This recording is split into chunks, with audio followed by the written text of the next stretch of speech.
Hello everyone, welcome back to another video, and in today's video we're going to be looking at another Xbox Indie Arcade game that was arguably even more popular than Castle Miner Z, and that game is Total Miner. Total Miner is a game that is very similar to Minecraft with a few different changes here and there. Now if you're familiar with Minecraft, it is a sandbox open world survival game. And Total Miner is very similar in that aspect. You can mine, you can craft, you can pretty much build whatever you want with the blocks that the game gives you. However, one of the biggest things that sets this aside from other games like Minecraft is the shop system. Loading into a world, you are instantly spawned in with some materials. This is a wooden pickaxe, a shop, 2 obsidian and 500 gold coins. Now obsidian is a block in Minecraft, but don't get it confused, it is very different to the way that Minecraft uses obsidian, as these actually operate as a teleport system. So if you set one obsidian down and then another one in a different location, you can teleport between them. Gold coins can be acquired either by selling items to the shop or by finding them in the world.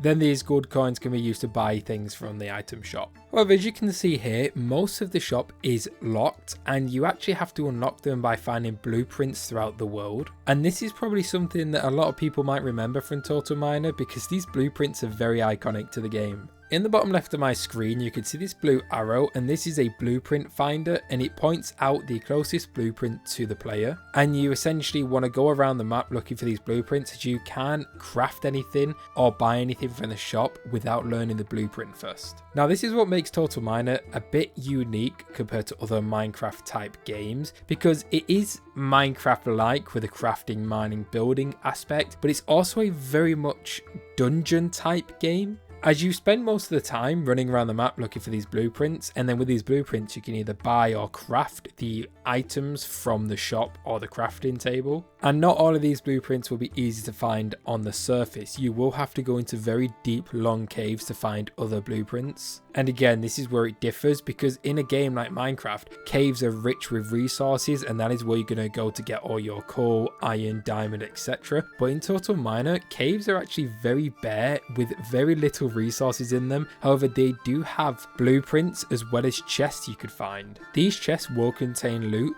however there will be a lock inside the chest that requires a key. Now each chest is random with what key it takes, and you get these keys by getting them to drop from defeating enemies randomly. And again, it really just reinforces this dungeon type gameplay. Now looking at the gameplay a bit more, one thing that I want to point out is the inventory. Now the inventory is not big enough, and it gets very annoying having to go through all of your blueprints and constantly drop them and try and make room. So that is one thing to look out for, is the inventory management. And another thing I just got to get off my chest right away is how bad the whole UI is. The menu and pause menu is so bad. Now this isn't the original Xbox 360 one, this is just a mess. You can actually change it to the original one, but that is slightly a bit better, making it easier to navigate, but still not the most pretty. Now there are mobs in this game that are friendly, like these cows here, but they are very basic and minimalistic. I really like the design. I like the blocky look to them, how they're all made of individual smaller blocks, unlike Minecraft for example, where it's just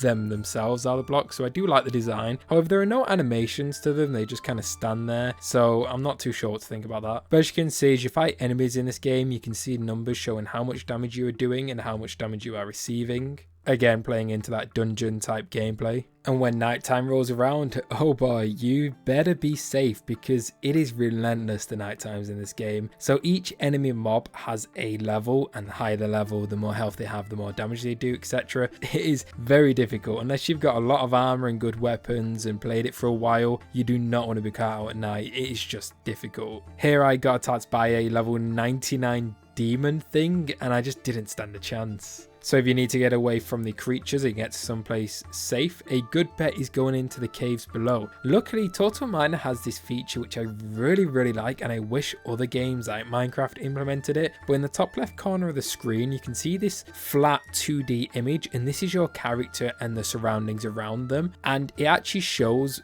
all the blocks that you're walking on around you and below you, and it will change depending on which direction you're looking in. And it's just so useful because you can see through any caves underneath you or any ores or materials underneath you that you might want to mine, and it's just such a useful tool, and I really wish other games had this. Like I mentioned earlier, the caves in this game work very differently. It is almost like a dungeon, like a long path where you get loot along the way. So in this cave here, I kept going deeper and deeper, coming across water and lava until I came across a chest with all of these spiders. Now there was a spider spawner, so no matter how many times I killed the spiders, it kept respawning. But as you can see in the chest, there's a bit of loot, a bit of money, and there's a lock, and I do not have the key for this. I do have some other keys, but I didn't have the key for this chest. And moving through the cave, I do come across another couple of these chests here. And again, they all require different keys, and it's just all RNG really. And then eventually I come to the end of the cave, very deep down underground, and as you can see, there's nothing. The cave just kind of abruptly ends. So throughout this cave, there were barely any materials. There was the odd bit of copper and iron that I came across, but not really anything worth mining for, because the emphasis is more about the exploration and the rewards from the chests. So you can see this game takes a very 50-50 approach to the way you want to play it. You want to be doing your crafting, your mining, your Minecraft type experience, but you also want to be doing your dungeon and fighting experience as well. So I used my obsidian teleporter to return to the surface, and like that was the cave explored. Now I want to mention the skins in this game. The skins are very iconic. I seem to remember on the Xbox 360 you had to actually unlock them in certain ways by doing achievements or doing other objectives, but in the PC version, which is what I'm playing on, most of them were unlocked apart from a couple, but the skins are very iconic. I still love all the skins. I obviously went with this Golden Knight one here. Now after exploring the cave, looking around the map, as you can see, the map is very small. It just abruptly cuts off,